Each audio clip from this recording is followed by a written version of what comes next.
is one of my biggest priorities in life. I'm inexplicably lucky to have a sister that I get along with extremely well, whom I love more than anything in the world. Then there's my mom, the sweetest person I've ever met, who shows me every day how easy it is to be selfless. Then there's my dad, the living definition of ambitious, something he continually encourages me to be as well. Their value in my life is impossible to encapsulate. And this thought is what led me to wonder, is there a bond that is equivalent to those that I have with them? When I sat and thought about who else makes me feel such a strong sense of belonging, the answer seemed obvious. Let's go back in time a little. When I was a child, I used to watch Barney religiously. If I close my eyes, I can still see my younger self sitting in front of the TV, listening to its theme song. With its strong recurring themes of love and friendship, and its way of teaching life lessons engagingly through creating a feeling of community, I learned the value of treating those around me with kindness really early on. But despite its clarity on the message it conveys, it's actually only recently that I've learned that Barney was onto something bigger. Family can include those who we love and who love us back. Have you ever really sat and thought about how important the friends that you surround yourself with are? How they, just like family, can influence not only the way you think, but the way in which you act and you carry yourself in the world. This can be shown through the chameleon effect, which is a phenomenon that allows you to unconsciously mirror and adopt the speech patterns and mannerisms of those around you. The more time that you spend around certain individuals, the more noticeable this transfer of social behavior becomes. It can be really jarring once you first realize it. How this person that you've been talking to a little bit more recently suddenly says a word that you've been saying your entire life.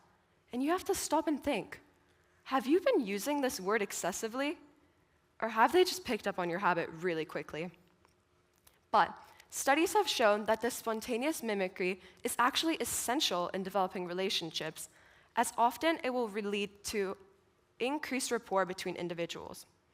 Chartrand and Barr note, the widely documented automatic link between perception and behavior exists, at least in part, as a kind of natural social glue that produces empathic understanding and even greater liking between people without their having to intend or try to have this happen. Regardless of whether you've noticed this, it's one of the many reasons why the friends you choose are so important. A part of them will become a part of you. Now, that is why you should choose friends that will influence you in positive ways. I think there are some qualities that all the best friends possess. Key ones being loyalty, a tendency to be honest with you no matter how hard it may be to hear, and an ability to see who you truly are at your core. I don't think that it's a coincidence that those that I am closest to all possess these traits and remind me of this fact every day. Although you may disagree, I know I've made the right decisions in life when I have people who are, for example, not afraid to tell me when I'm wrong, or even that I shouldn't do things for reasons that I might not have even thought about. These simple acts only further solidify the feeling of belonging when I'm with them, because it means they see my mistakes, they see my flaws, and they love me regardless. They support me without judgment, and they understand why I do the things that I do. My best friend of 8 years and I like to use the saying, not sisters by blood, but sisters by heart, when we talk about each other. I believe soul sisters exist, and in the 17 years that I've been on this planet, I know I've been lucky enough to find a few already. Does it matter that they are, by definition, not truly a part of my family? I believe real love cannot be quantified. Now, let me tell you a bit about my background. When I was younger, I moved around a lot, which means I made friends quickly, but lost them just as fast. This, coupled with being abroad, led to my increased struggle with forming deep connections with those around me. However, currently I live in Shanghai, a vibrant, culturally diverse metropolis that allows me the unique experience of blending traditions. Going to an international school only further enriches this experience, exposing me to a wide variety of different perspectives from all across the world. Now, with every person I speak to, I learn something new.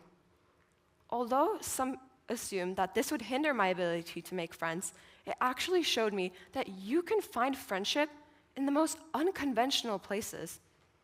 Beyond our differences, there's an invisible thread that links all of us, that being our open-mindedness and our ability to adjust to a fast-paced lifestyle. I know I would have survived in Shanghai with the support of my parents, but in an environment where making friends is so easy, I've thrived. I'm a big reader, so I want to talk to you all about this trope called found family, which is a device that refers to a group of friends that, despite not being connected by blood, are united in a family bond. Common examples of this include Harry Potter and Percy Jackson. I think the existence of this trope alone shows that sometimes we can find family in the faces we choose, regardless of other factors. Does the strength of Harry Potter's connection with his friends have to be compared to one of a real family? Can it not stand on its own, demonstrating its power without being weighed down by societal expectations? I think that it can, which is what I hope I've managed to convey to you. Not only the power of friendship, but how it can be just as vital and fulfilling as family. Friends celebrate your successes, challenge you to grow, and reflect on the lives that you see for yourself. When you find those that you connect with on a deeper level, you will understand that the concept of family isn't just confined to bloodlines. It's defined by the bonds you build and how closely related you guys are. Ultimately, friends are also an important part of the family that you have, so let us give them the respect that they deserve. Remember, do not underestimate the power of those who you choose to walk through life with, for they shape not only who you are, but also who you will become. Thank you.